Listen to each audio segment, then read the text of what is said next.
Here we go.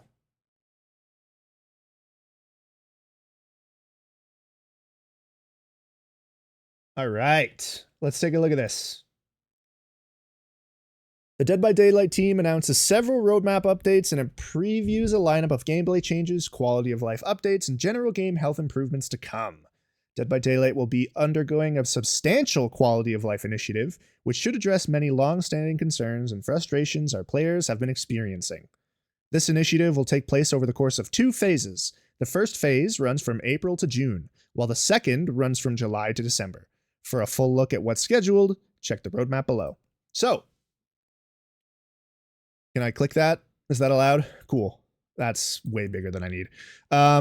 For phase 1, anti-slugging/surrender option, which I think is a fantastic addition to start with.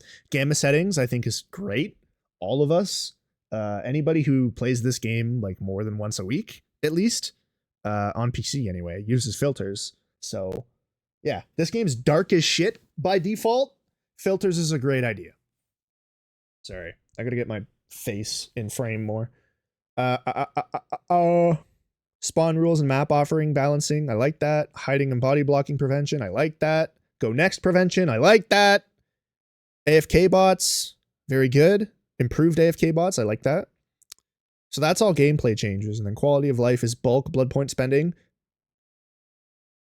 Fuck, I love that. New quest system, I love it. More perk presets, I love it.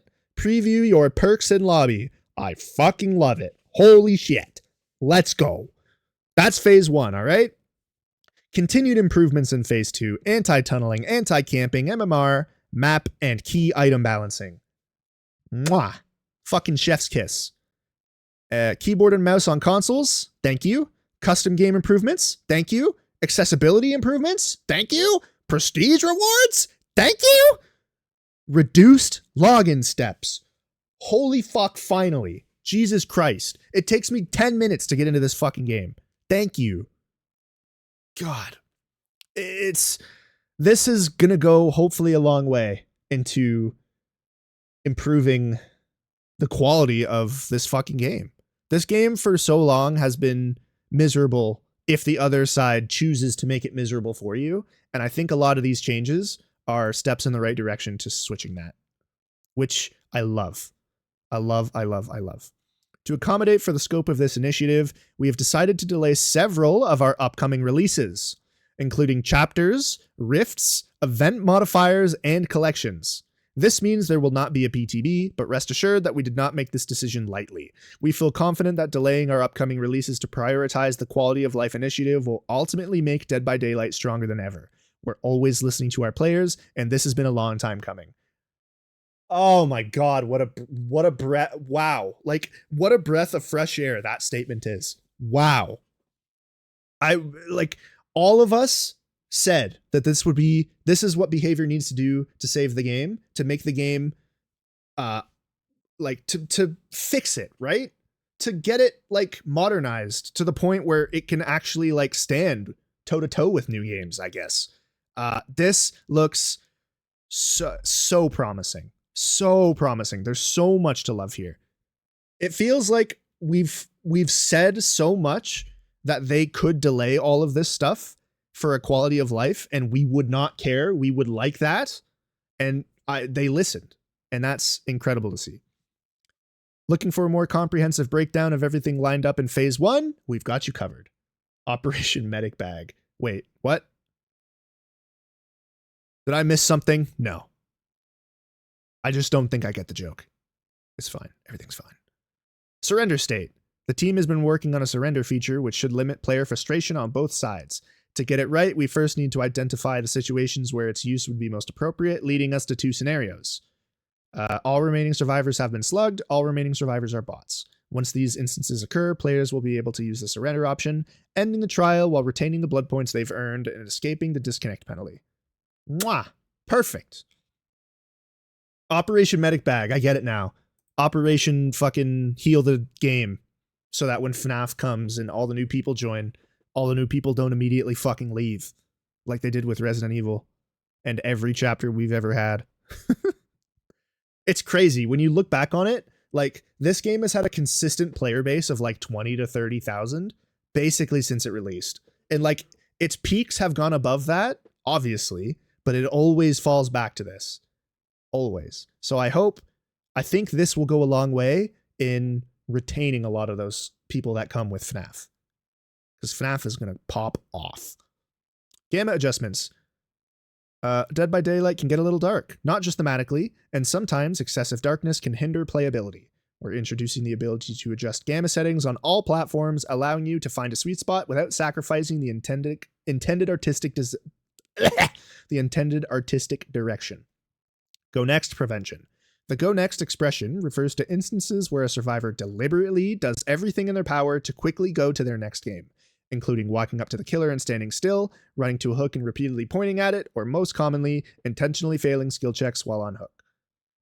To disincentivize and properly penalize this behavior, we'll be implementing measures that can help us identify when a player is attempting to go next. Once identified, they'll receive a disconnection penalty point and lose an entire grade.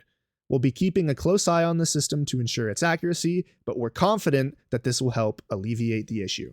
On the other hand, we'd like to reward players who stick it out through those challenging matches, even when things take a dire turn. We'll be moving forward with a new emblem-based multiplier that grants additional blood points during your following match, with the bonus stacking over consecutive trials.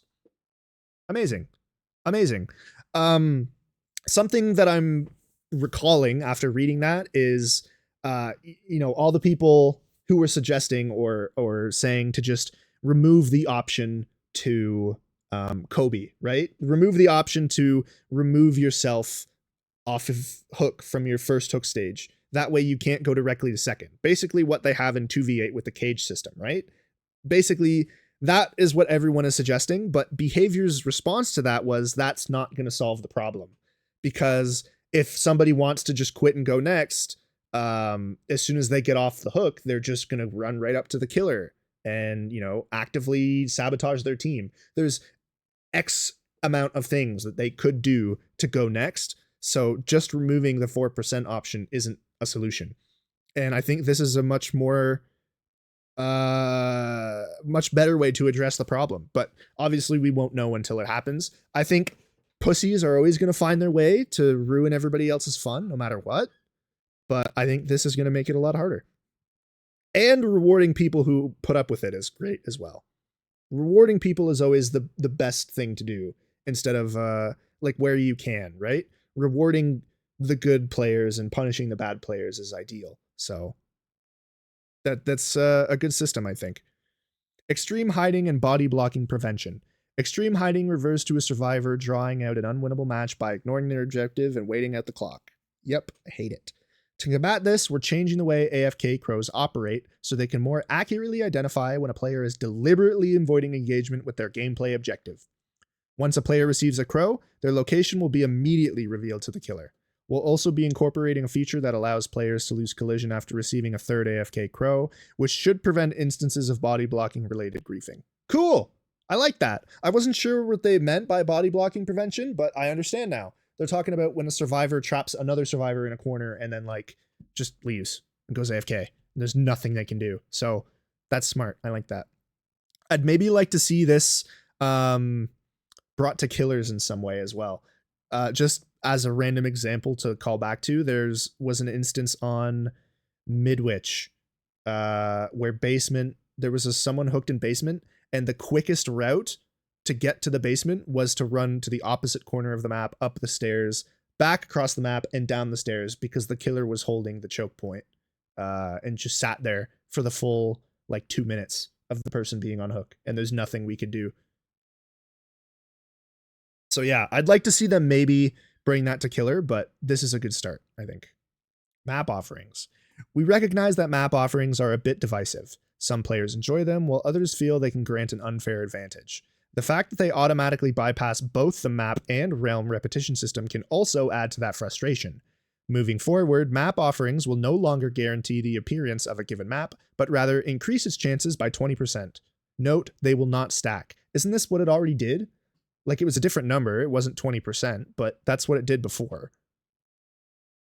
It considerably increased it. They made it, 80% before. You could still bring a map offering and not get the map. But now they're just making that more likely. Fair enough. We're also looking to make it so map offerings, as well as several other types of offerings, will remain a secret during load-in. That way your decision to remain in the match will not be swayed by the external factors. W. I like that. Spawn rules. Survivor spawn placements can have a significant impact on a trial's outcome, an observation that has been repeatedly recognized by our community. It's become clear that survivors spawning separately and thereby covering more ground allows them to gain a notable advantage in completing their objective. We're changing the default survivor spawn rules to ensure that each survivor will spawn within 12 meters of another one, on the same floor if applicable. To accommodate for this change, shroud offerings will be adjusted accordingly. W. I like that.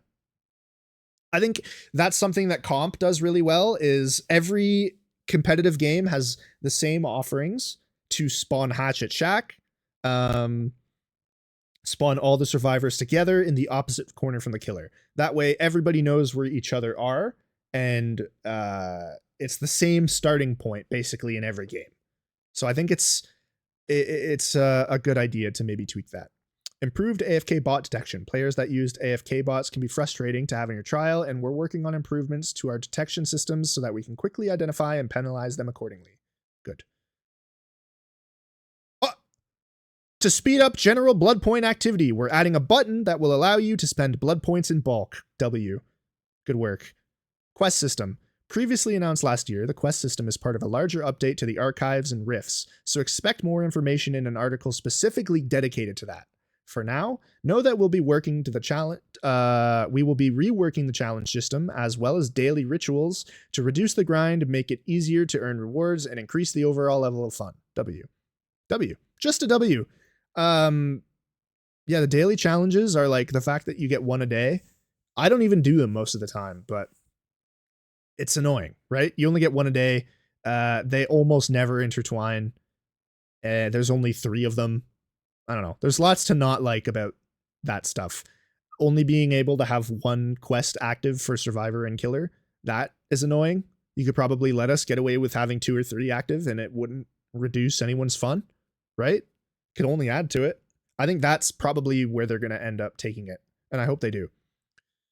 Perk loadouts and preview. After a successful round of A and B testing, we'll be allowing players to see their own perk loadouts while in lobby, as well as adding additional perk loadouts in slots. We believe these changes will be an overall benefit to Dead by Daylight's health, further establishing a positive gameplay environment for our players. We'd also like to thank you for your patience and understanding during this time. We'll be back at our anniversary broadcast in May to recap Part 1 and provide deeper insight into Part 2 of our roadmap, so keep an eye out for that announcement. In the meantime, we're looking forward to hearing your thoughts and feedback. Thank you for spending time in the fog, the Dead by Daylight team. I think this is a massive fucking W. I don't know if I've conveyed that. I think so.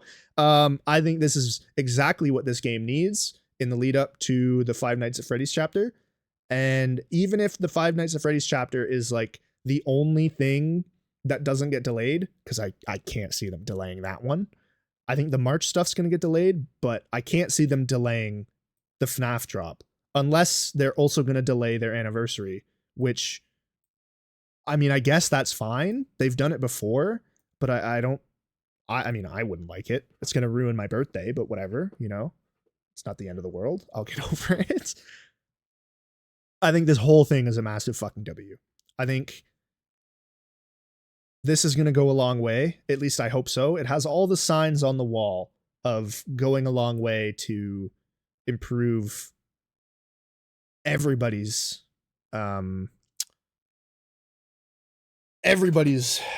thoughts on this game, you know? Because I feel like a lot of people who try this game play it like once and they're like, this game is either too scary or too buggy.